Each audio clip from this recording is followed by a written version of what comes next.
NT Kelkar आंतरशालेय cricket स्पर्धेचा थाटात समारोप.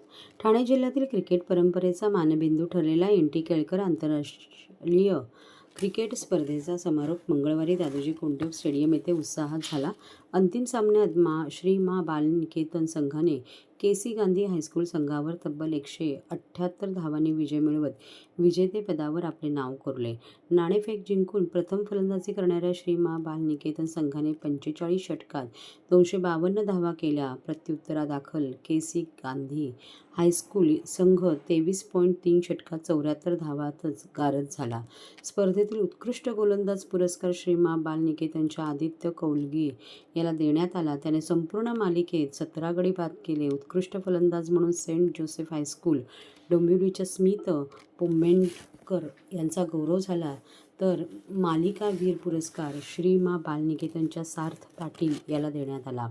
समारोप सोहळ्याला आमदार संजय केळकर, आंतरराष्ट्रीय प्रशिक्षक व ज्येष्ठ क्रिकेटपटू सुलक्षण कुलकर्णी, सदानंद केळकर, अतुल सुर्वे, उद्योजक विद्याधर वैशंपायन आणि आमदार निरंजन डावखरे उपस्थित होते. यावेळी बोलताना सुलक्षण कुलकर्णी म्हणाले, वसंत डावखरे साहेबांमुळेच मला स्पोर्टिंग क्लबच्या वतीने पहिल्यांदा बाहेरगावी क्रिकेट खेळण्याची संधी मिळाली. त्यांच्या पाठबळामुळे माझे क्रिकेटमधील करिअर घडले.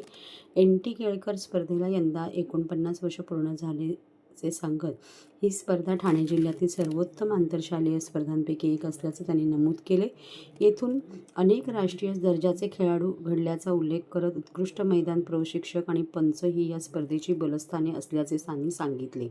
पुढील वर्षी स्पर्धेच्या सुवर्ण वर्षात 50वे वर्ष पुन्हा उपस्थित राहण्याचे आश्वासनही त्यांनी दिले. आमदार संजय केळकर यांनी आपल्या भाषणात सांगितले की कॉलेजमध्ये शिक्षण घेत असतानाच या स्पर्धेची सुरुवात करण्यात आली आणि आज 49व्या वर्षात पोहोचली आहे.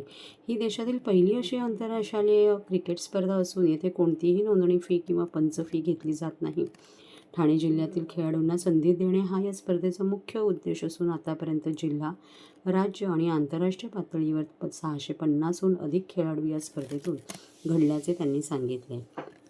सध्या मुंबई क्रिकेटमध्ये ठाण्यातील खेळाडू मोठ्या प्रमाणावर दिसत असल्याचा अभिमान व्यक्त करत ठाणे हे गुणवंत खेळाडूंचा खजिना असल्याचे त्यांनी नमूद केले. विजेते व उपविजेते संघाचे अभिनंदन करत पुढील वर्षी सुवर्ण वर्षानिमित्त स्पर्धेचा इतिहास उलगडून दाखवण्यासह अनेक माजी व विद्यमान खेळाडूंचा सन्मान करण्यात येणार असल्याची माहितीही त्यांनी दिली.